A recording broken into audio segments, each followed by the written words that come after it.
Hello, and welcome to Virginia Time Travel, your portal to the Commonwealth's past, present, and future. Across the globe, people are wrestling with the issue of how to bring modern life more into harmony with nature. Britain's Prince Charles has been a longtime advocate of sustainability, the harmonizing of how we live and work with the rhythms of nature.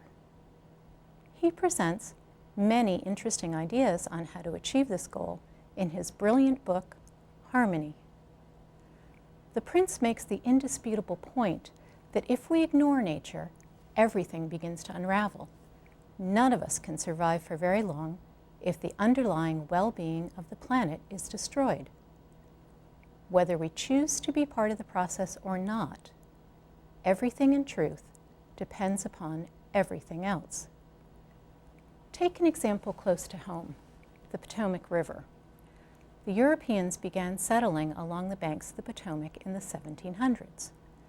Over the next 3 centuries, the river was slowly poisoned by raw sewage and industrial pollution. President Lincoln used to escape to the outskirts of Washington on hot summer nights to get away from the river's stench. In 1965, President Lyndon B. Johnson called the Potomac River a national disgrace. President Johnson set in motion a long-term effort to reduce sewage pollution and restore the health of the Potomac. The effort has largely succeeded, and the health of the Potomac has improved. But the threat to Northern Virginia's environment is far from over. Today, we want to highlight an outstanding environmental group here in Northern Virginia that's making a difference, both locally and globally. We are going to run a short film called Working Hands, Awakening Minds. It tells the story of the Earth Sangha and what ordinary people like you and I can do to restore harmony.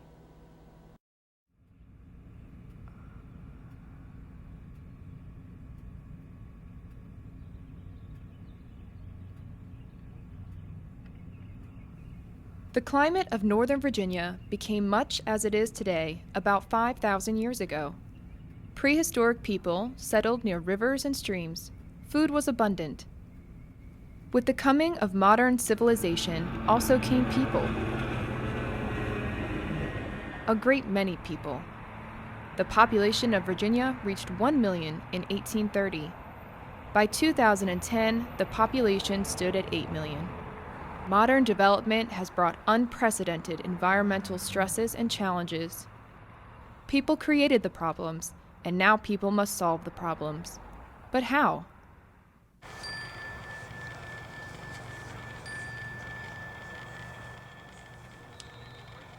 All actions flow from values.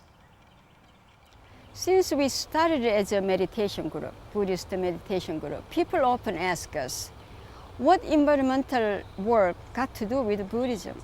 What ecological restoration work got to do with the Buddhist practice? So people automatically think that Buddhism is equivalent of just meditation practice. And I would say that yes, meditation practice is essential, but that's only beginning. What we really have to do is we have to engage ourselves in whatever we are doing, the actual work. If we are thinking nature is beautiful, nature is great, and then environmental work is wonderful, but if we stop right there, then we are only dealing with our own sentiment.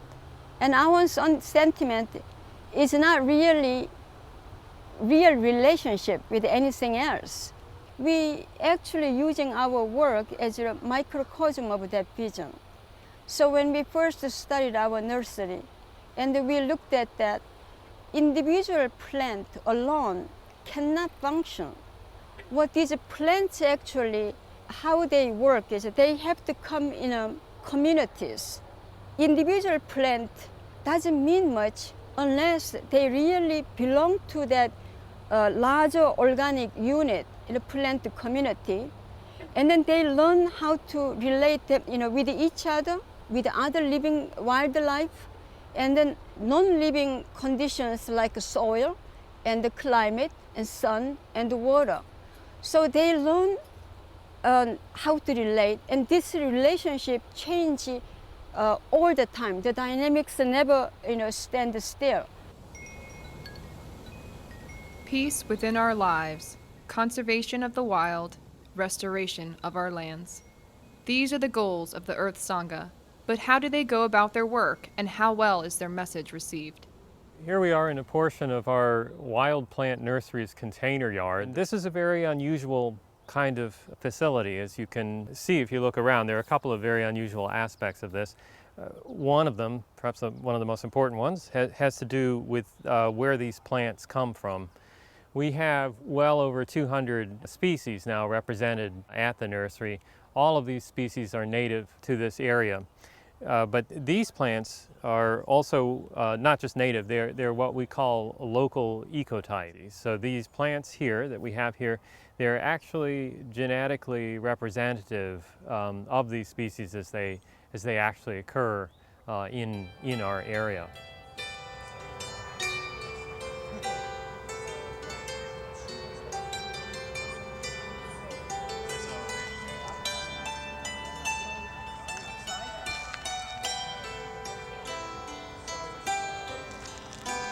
Most of the work here is done on a volunteer basis. So this is a real community nursery. It's a real community. The people who work, who supply most of the labor, are just doing it just because they care about this stuff. They come in here, they sow the seeds, they tend the seedlings, they help move the plants out when the time comes. A lot of the stock here feeds our own restoration sites on public lands.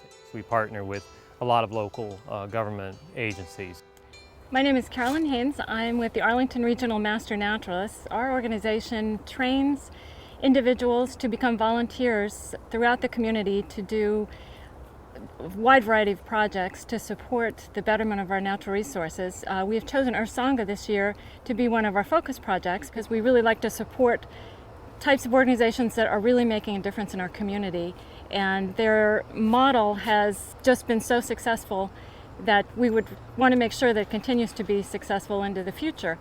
One of the things we really like about our Sangha is their ability to attract people and volunteers from all different walks of life and from all different age groups. And the volunteer component of that has been a terrific way of educating young people about the importance of our natural environment and seeing what we can do about it and making a positive impact in the world.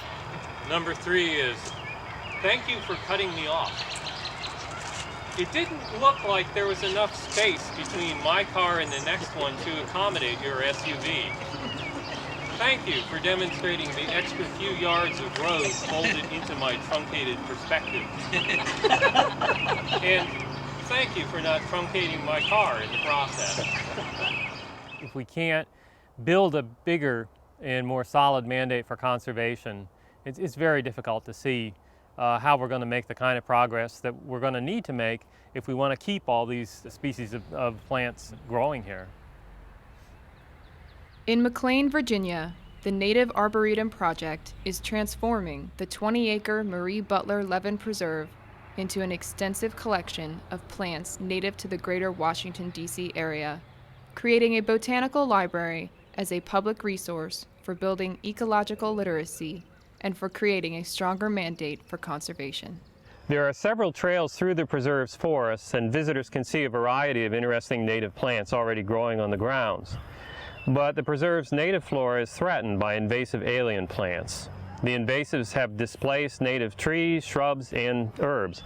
If left unmanaged, the invasives would also tend to convert more and more forests to thicket. Invasive vines weaken trees and make them more likely to topple. Invasive thickets and vine tangles interfere with forest regeneration by suppressing tree seedlings. The spread of the invasives also degrades the habitat of many native animals.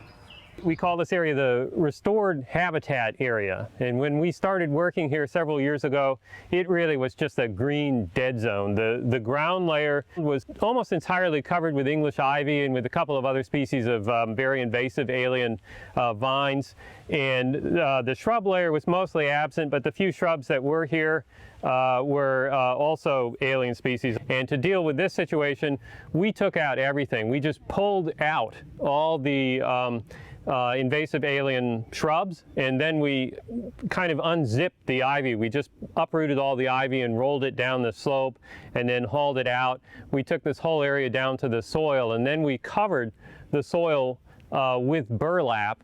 And then we put I think about 6 inches of mulch on top of the burlap to help hold it. Here we are in front of what we call the witch hazel grove. This is a group of shrubs, all of the same species, witch hazel. That's all this stuff back here that you can see here. Witch hazel is it's an interesting native shrub. When those seed capsules ripen, they'll crack open and the witch hazel will throw the seed. It's a seed dispersal mechanism so that the offspring don't grow so close to the parent. Okay, here we've crossed over into a portion of the park where we haven't yet started any invasives control, and as you can see, it's really a very different kind of place, really a very different world.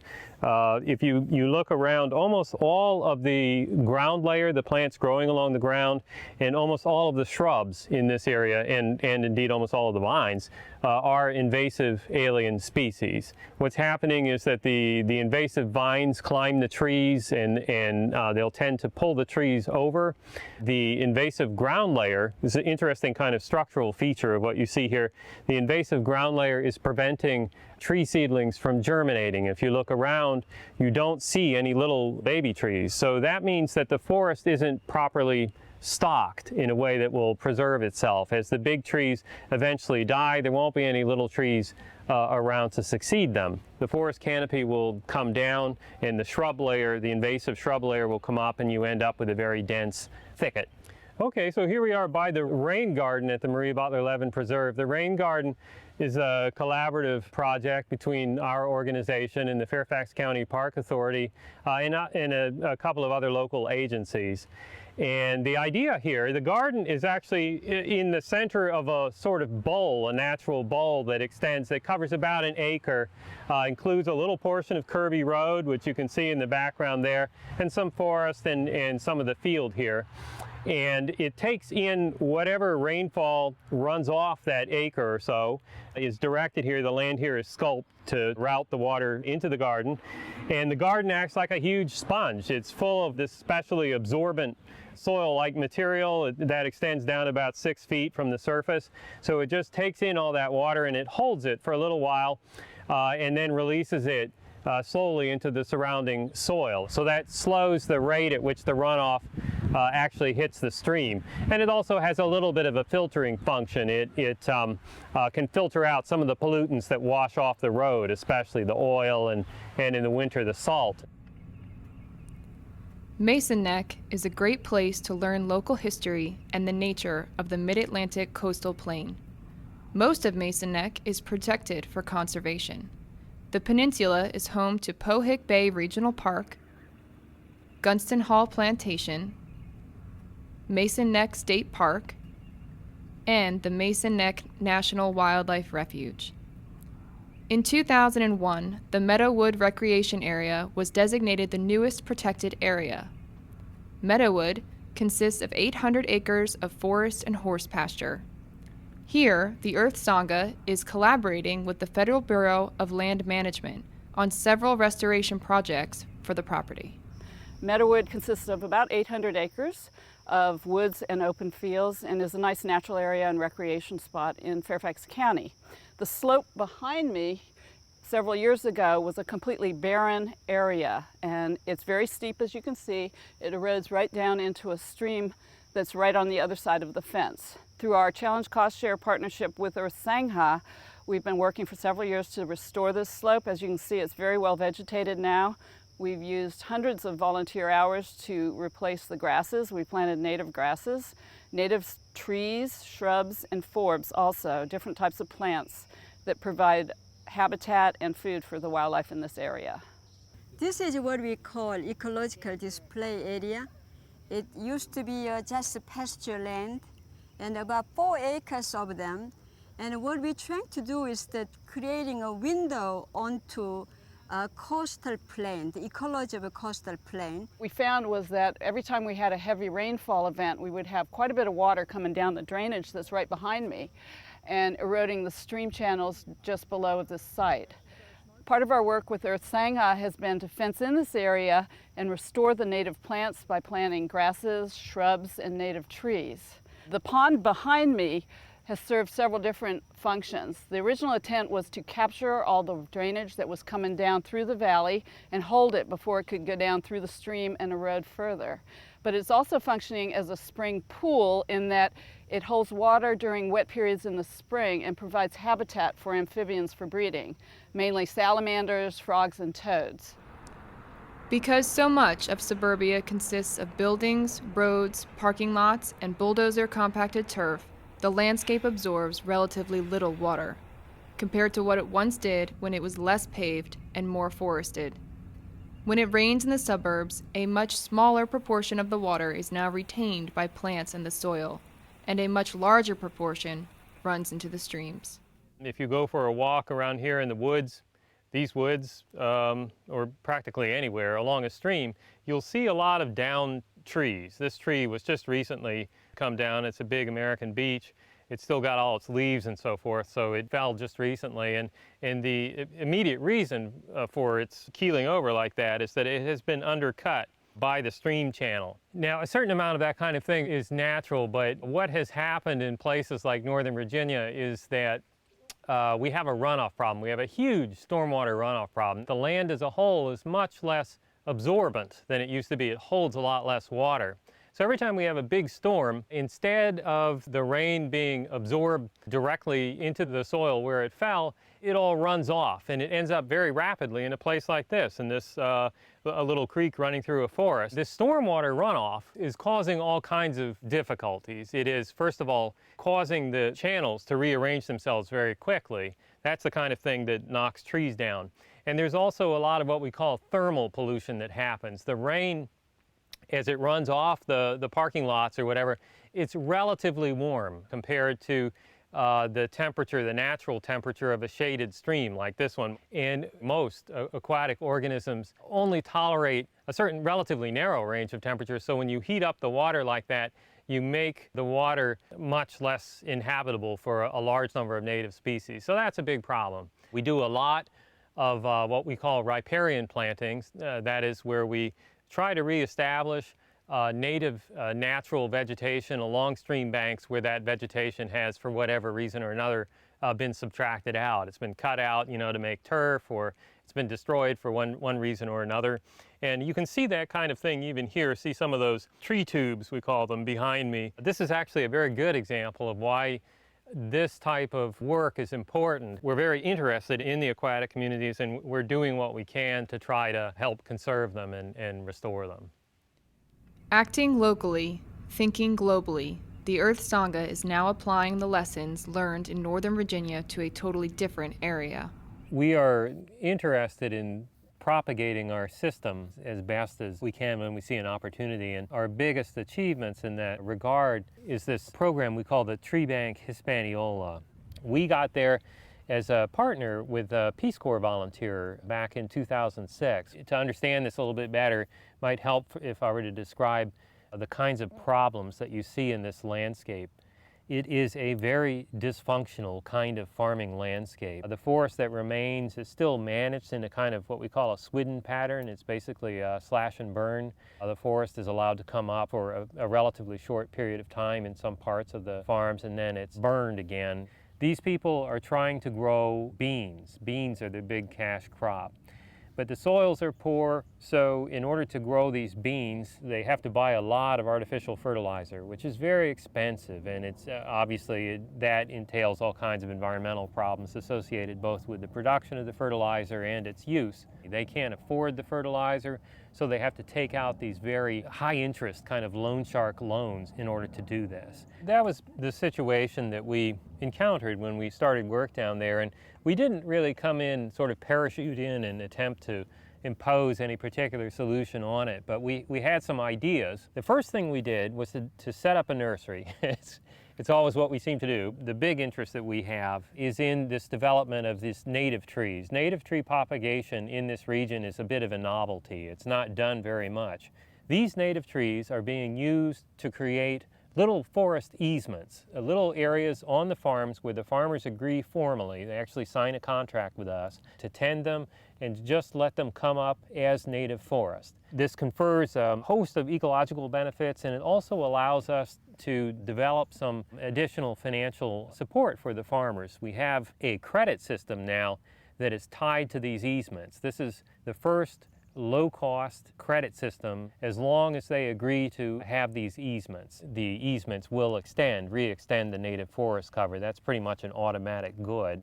The second kind of benefit is more utilitarian. There's a farm benefit in having more trees on the farms. It tends to build soil over the long term. So instead of constantly losing soil, we hope that gradually some of our farms are moving into a situation in which they're actually creating soil. They're beginning to bank soil, which is what you need to do. There are also some important economic benefits, and the most obvious of these is simply creating a more diverse income stream for the farmers. The farmers now will have a credit system which will give them a little more room to make rational decisions about how they want to run their farms. And another very important benefit that we're working on right now is the development of a coffee export program. We hope to market our farmers' coffee under their own brand name up here. So the overall system, both ecologically and financially, it's more diverse and it's more stable. Working with a wide range of institutional and corporate partners in Northern Virginia, including government agencies, companies that provide volunteer opportunities for their employees, landscaping firms, other nonprofits, and schools, the Earth Sangha is having an impact. In 2006, the Wild Plant Nursery received the Fairfax County Urban Forestry Award for tree conservation. In 2007, the nursery was recognized by St. John's Community Services for creating volunteer opportunities for people with disabilities, and in 2009, the Earth Sangha received the Fairfax County Environmental Excellence Award for organizations. It's just a matter of long-term engagement, and the way we think of it, it's not just a sort of technical ecological stuff. I mean, there is that aspect, obviously, but it's not just that. It's also a way of recreating one's own life. It's a way of adding some meaning to one's own life through a better understanding of the kinds of connections that exist out here. And we actually, humans, have been behaving rather badly because abusing the land that supports us. And then we are thinking that it's about time that we actually listen to the land, and listen to the nature, and then we actually do relate them. And how do you relate them? You can't relate them in abstract. You have to really relate them with your body and mind together. And so as we're working along with them, we learn a lot more.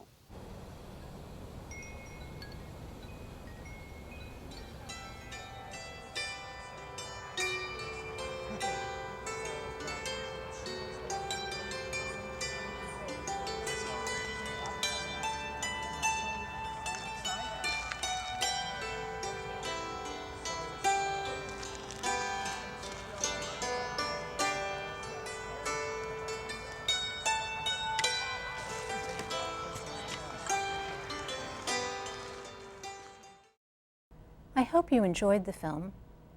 Nature is connected. It works as a whole system, with changes in one part affecting the behavior of the other parts. In a similar way, our lives are connected to everyone who has ever lived in Northern Virginia, and, more importantly, to everyone who will ever live here in the future. The history of Northern Virginia is a story of people living day in and day out, interacting with one another, for good or ill. What we do every day is important in this unending chain of cause and effect. There are no ordinary moments. To learn more about the Earth Sangha, visit www.earthsangha.org. You'll find many volunteer opportunities there for both young and old. They're suitable for every schedule and desired level of involvement. The volunteers come from a wide variety of religious and secular backgrounds. To learn more about the work that Prince Charles is doing, visit www.princescharities.org. Prince Charles is the founder of the Prince's Charities, a group of 20 not-for-profit organizations active globally across a broad range of areas. These include education, health, the environment, and responsible business. And please don't forget to visit our website at timetravel21.com.